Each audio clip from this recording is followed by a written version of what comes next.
Região integrada em tempo real aqui no Jornal da Clube, chegou a vez da cidade de Franca. Fernando Lima está lá ao vivo. Fernando, qual a movimentação nessa terça-feira aí no pronto-socorro Álvaro Azus?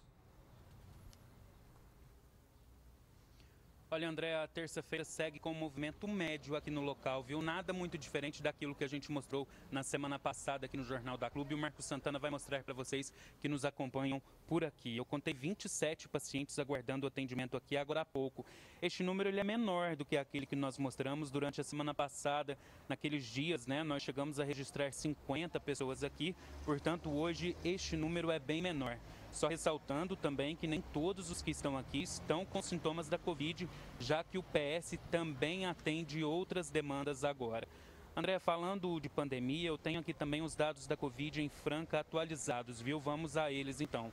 Ontem foi registrado mais um óbito causado pela Covid. Trata-se de um homem de 73 anos que tinha comorbidades e que estava internado. E o total de mortes chegou agora a 197 aqui no município. Foram registrados ainda mais 29 casos positivos. E o total chegou agora a 8.545 confirmações. E vale aqui o destaque da queda nos números, hein? Os pacientes suspeitos fecharam em 975, os negativos são 13.157 e os pacientes recuperados chegaram a 4.897. Para finalizar, André, falar aqui a respeito da taxa de ocupação dos leitos de UTI, ela está em 44%, felizmente vem se mantendo aí há 3 semanas essa taxa de ocupação de leitos de UTI aqui em Franca bem menor, bem abaixo dos 50%. André. Fernando, se a situação, como você está narrando, está mais controlada aí na cidade, com a menor ocupação dos leitos, a pandemia em declínio por aí, a Prefeitura também vai mudar alguma coisa com relação ao Plano São Paulo? Mesmo não tendo essa atualização do governo, a Prefeitura vai levar a cidade para a fase verde? O que você tem de informação por aí?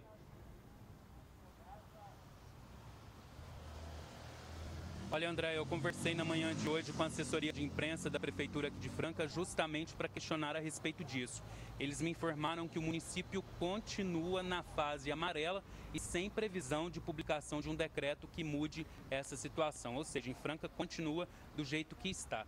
Porém, André, hoje pela manhã eu também fiz um levantamento a respeito disso para saber se a cidade teria, então, condições de avançar para a fase verde, que, como o pessoal destacou aí, é a fase menos restritiva que existe, claro, é a fase que o comércio, a indústria agradeceria muito, né, já que eles vêm sofrendo bastante com toda esta situação.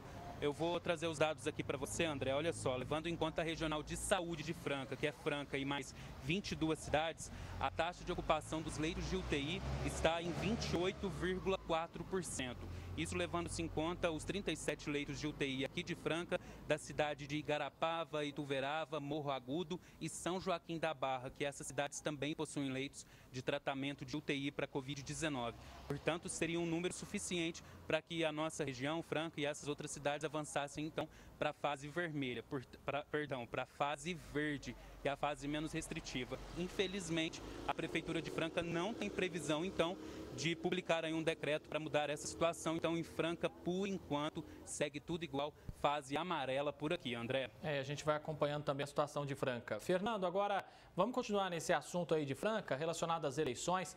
Ainda repercute muito na cidade a chapa do atual prefeito aí ter ficado em 6º lugar na votação. Tem uma explicação para isso, Fernando? Foi um mau desempenho do atual governo? O que o pessoal comenta por aí? Rapidamente, Fernando. Olha, André, para a gente entender um pouco o que aconteceu a respeito dessa situação, porque realmente não é comum, né? A atual administração geralmente fica em 3º lugar, as pessoas sempre esperam mesmo que quem tem a máquina pública ali em mãos consiga aí uma classificação melhor nas eleições, né? André, isso tem muito a ver com a pandemia também, que o atual governo ele já passava por um processo aí de perda de popularidade, porém a administração da pandemia aqui em Franca, ela realmente foi desaprovada pela população. A gente lembra que Franca mandou fechar o comércio, a indústria bem no começo da pandemia, né, lá pelo mês de março, para que o sistema de saúde fosse fortalecido, mas isso não aconteceu. Franca penou aí praticamente 2 meses na fase vermelha e acabou perdendo tanto na saúde quanto na economia. Isso pode sim, André, ser uma das explicações para essa resposta que a população de Franca deu aí nas urnas, mas ficou bem claro, né, para as atuais administrações aí, que a população não aceita mais, né, André, um governo que seja indiferente às necessidades aí da população. É com você, André. Com certeza a população está de olho, né, nos políticos, então já fica até o alerta aí para os próximos prefeitos, estão aí no segundo turno, não é? Então que eles também olhem para essa situação e vejam que a população está de olho neles também. Muito obrigado pelas informações, Fernando.